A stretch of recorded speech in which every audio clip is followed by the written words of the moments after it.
We're the Trews from Nova Scotia. Our record was fraught with tension. There was a lot of frustration and a lot of self-doubt. You can hear the scrappiness of a young band trying to get there. You get told everything. You guys killed it. This is amazing. That verse sucks. That's so cool. No. This could be cool. This could be cool. This groove. How about They this? suck. We really sound like that. Make it simple like that. We're amazing, right? I think, right? You don't have the image. You don't have the songs. You don't have this. You don't have that. Fuck you, man. We're going to do something.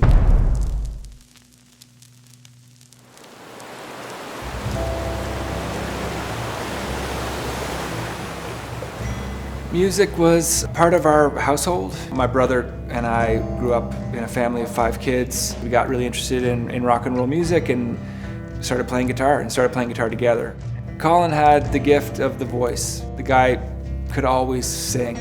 Music just felt like a normal thing in my house. Like a musician wasn't some kind of ticket to fame. It was like, oh, they're just musicians. They play. I would get babysat at their house. We would use tennis rackets to pretend that we were playing along. It was a lot of fun. Me and my brother knew Jack since we were babies. Jack and Janice were really, really close friends, kind of first best friends. We left, went down to the Caribbean. My dad started getting these gigs with the University of the West Indies. We're like military brats in a sense. We were always getting put into these new environments. We had no friends. Colin and I ended up becoming much closer because in the absence of other friends, we were like strangers in a strange land. We started playing music together. Soon enough, it was obvious that he was going to be the singer and I was going to be the guitar player. Jack Siporek came down to visit us on his March break. We were so close as kids that when we did reconnect, it just kind of clicked. We were sitting on the beach, very stoned, I think. I was telling them about how I could play the cello, and I lied to them that I could play Eleanor Rigby, and they're like, oh man, that's so cool. Yeah, it was always really cool. We were like, oh, if we have a band, we should put Jack in the band. Of course I was lying. I wasn't that good. So we never had even played together, but they told me, find somebody who has a bass. He goes, that's great, what's a bass? We're like, go home, figure out what a bass is. He bought one, sure enough, and that summer in 1996 when we moved back, that's when we started the band. Our parents lent us the money for a van, had a row of seats, then we took the other 2 rows out and built a bed that could fit over all of our equipment. So we loved it. Me and Jack and Janice were like, this is our life. Like, we felt it immediately. Even playing bad shows to no one, we're like, because you know what? You put it behind you and you drive to the next town, and it's a great feeling. Did about 40 shows from Newfoundland to Vancouver and back. Then our drummer quit. So I called Sean Dalton. It's like, hey, Ramsey just quit. You're like the best drummer I know, so why don't you come join the band? He's like, I gotta think about it. Called me back like an hour later. He's like, I'm in. So we started making plans. Get out of Nova Scotia and try to set up shop where what we saw was like the center of the industry, and try to make something happen. Stunningly modern, a perfect setting for the time of your life. We relocated in August of that summer, thinking, yeah, we'll just be in Toronto. And then there's no way. We have no money. We can't rent here. One of the natural wonders of the world. And we found a house in Niagara Falls. If you can picture like a cottage type house, like no insulation. It was $700 a month. Mouse infestation. There was some very sketchy characters around. And they would be out on our lawn when we were rehearsing, just spinning around. As we made more friends, we kind of allowed pretty much anything to happen there. Like, it was kind of crazy.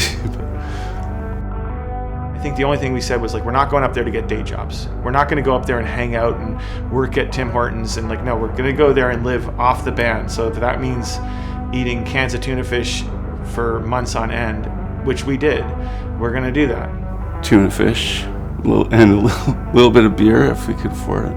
We just went about writing all the time. I mean, we wrote dozens and dozens, if not hundreds and hundreds of songs. Jam 4 or 5 hours a day and then go play cover songs for 3 hours a night. We kind of lived to work. A constant flow of music. I guess we're not doing very much else. We'd start with a song and someone would think it would suck and then it would be like, what do you mean? And it would be a blow up. I mean, we would really butt heads. It wasn't easy, and the tensions would run high. It really pissed me off when they told me they didn't like that chorus. But then 2 weeks ago, the song became way better by the end of the session. So you start to trust in that process and trust in each other's instincts. And it's where everything sort of happened from. It became the home base. We wrote all the songs, we rehearsed, we demoed. That's the House of Ill Fame.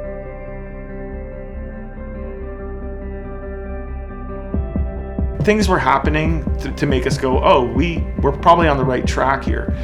We were getting a good enough buzz that a team from New York flew up to Toronto to see us, and our manager booked the Rivoli, which is like a small little showcase venue on Queen West.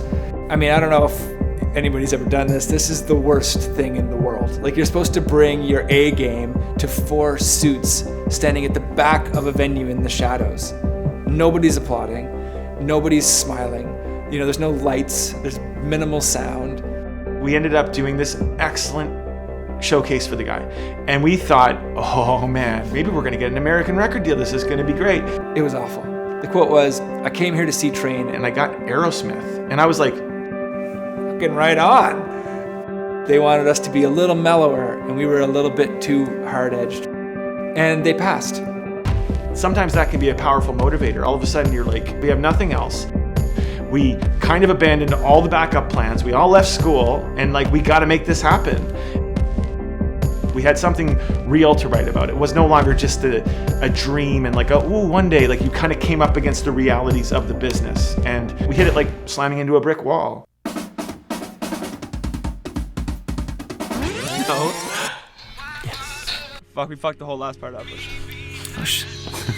We were getting more desperate. We were suffering the realities of being in the music business. We were getting turned down. We were getting rejected. People weren't into it. We're like, well, what the hell? We're amazing, right? I think, right? Giving full credit to Larry Wanigas. He loved the band, believed in it. He goes, you know what? I'm going to put this record out myself, which we did.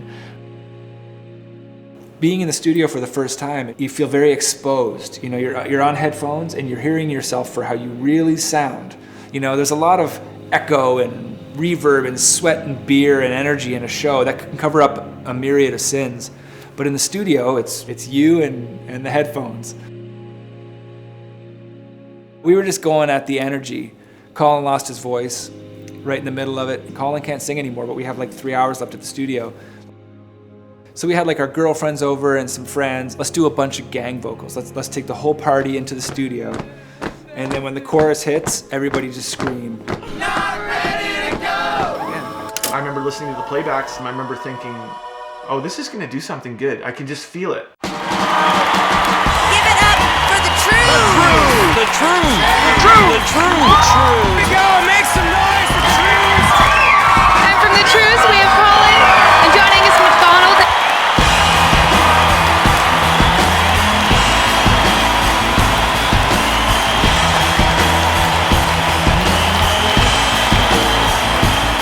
We were running at breakneck speed, that's for sure.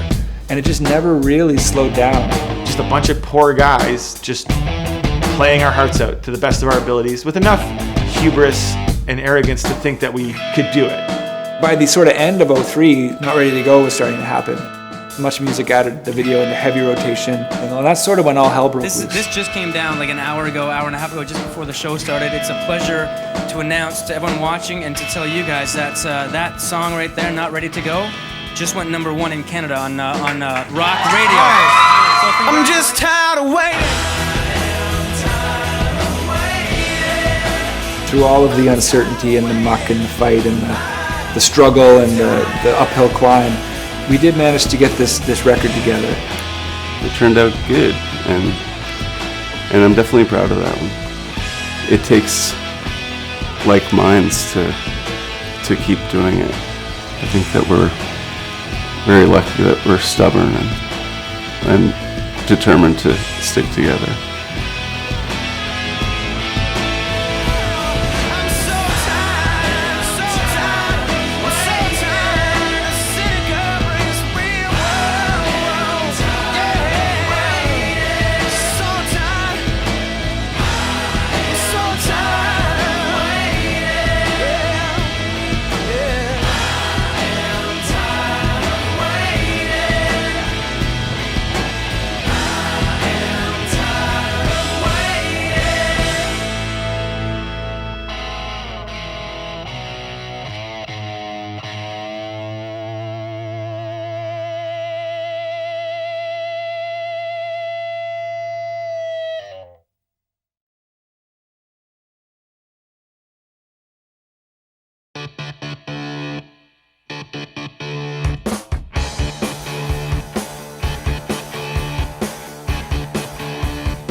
like a soul.